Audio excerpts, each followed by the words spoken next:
Hi, I'm Jerry Burnett, and this short podcast is going to be an introduction to the MTSU academic databases found at the electronic library. Right here on our screen, you see the home page for MTSU.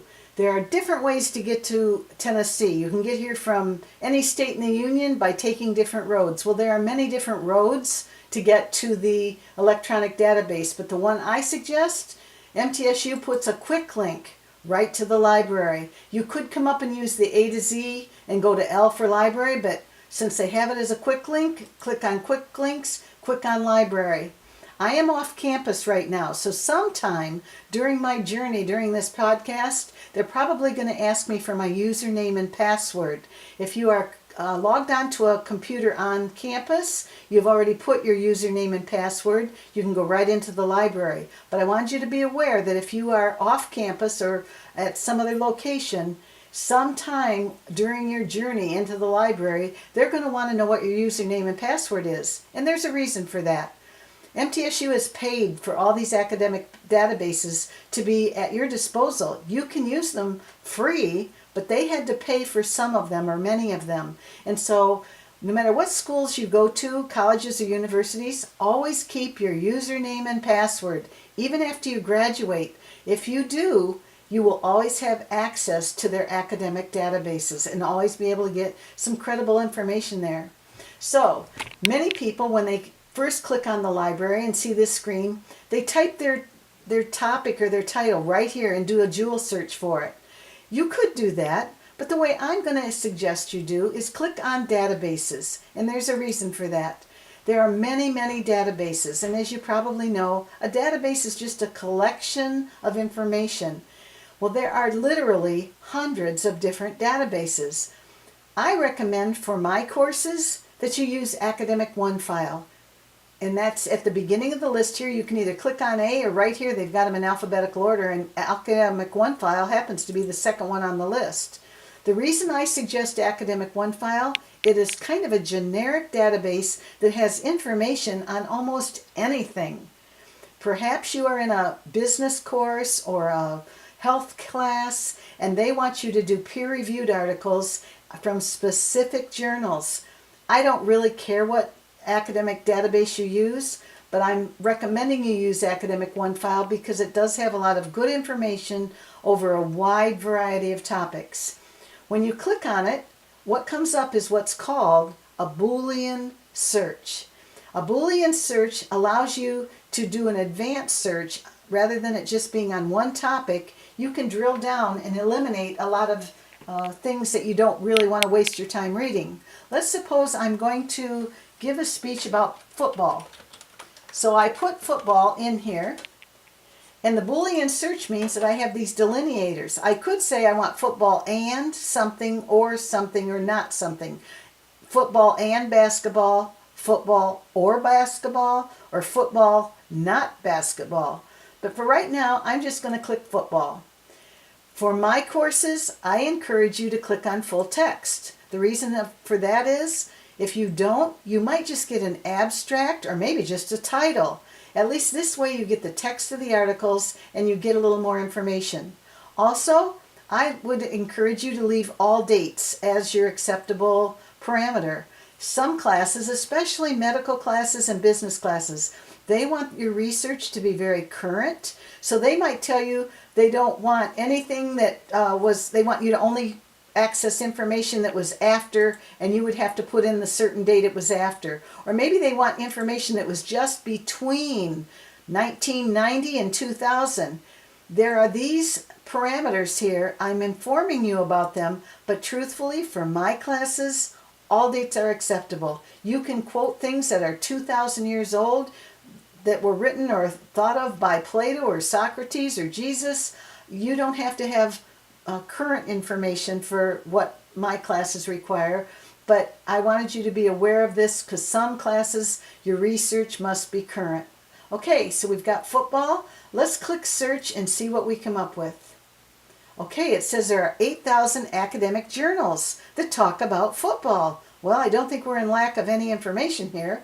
Over here it even says there's 543,400 news articles. Wow.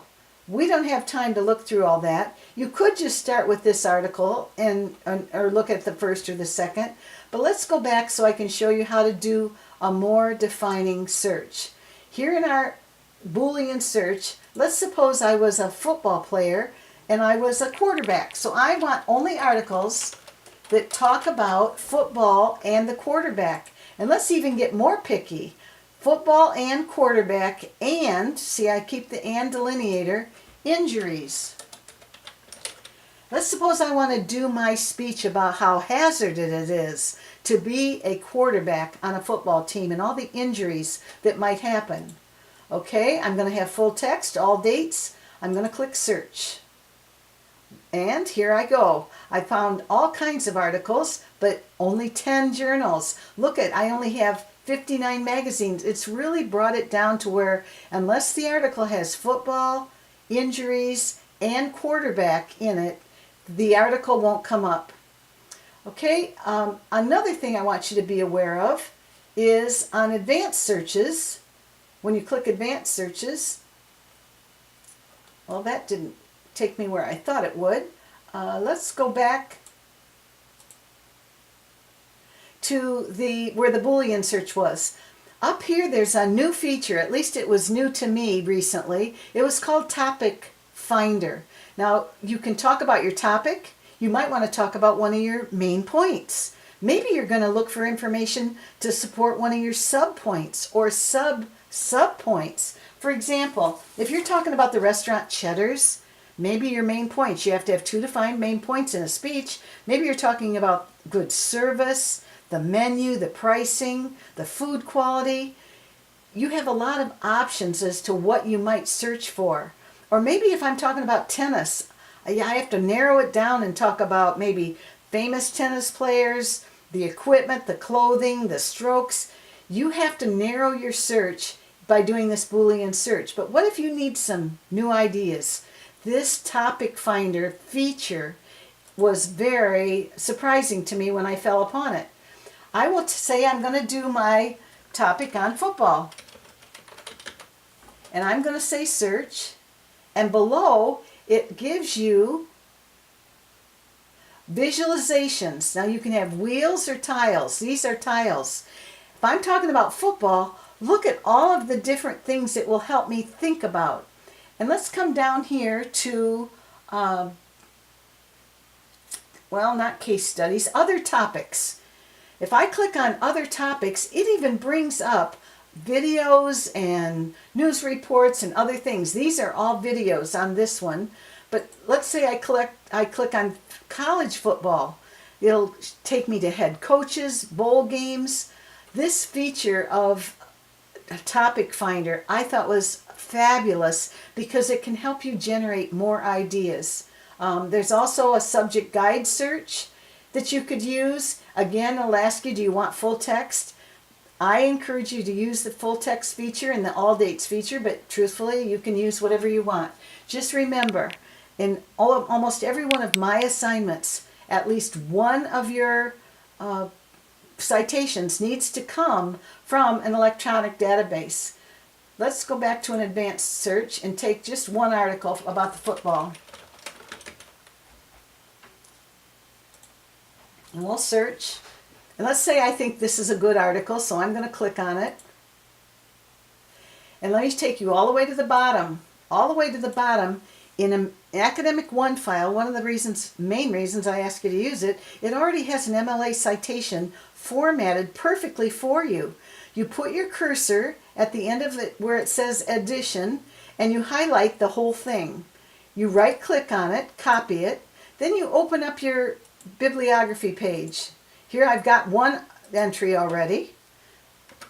I add another entry. Now when you go to paste, I suggest you don't keep the source formatting. The far left copy feature, paste feature, it keeps whatever type font was typed for the original article. You don't want that. You want to come all the way over to the right side. It says keep text only, and that way everyone will bring in and all your text will be matching.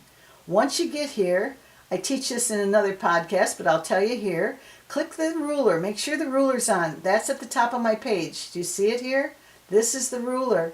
If you highlight everything on your page and bring the top of the ruler caret over 1/2 inch, you can quickly get a hanging indent for everything on your Works Cited page.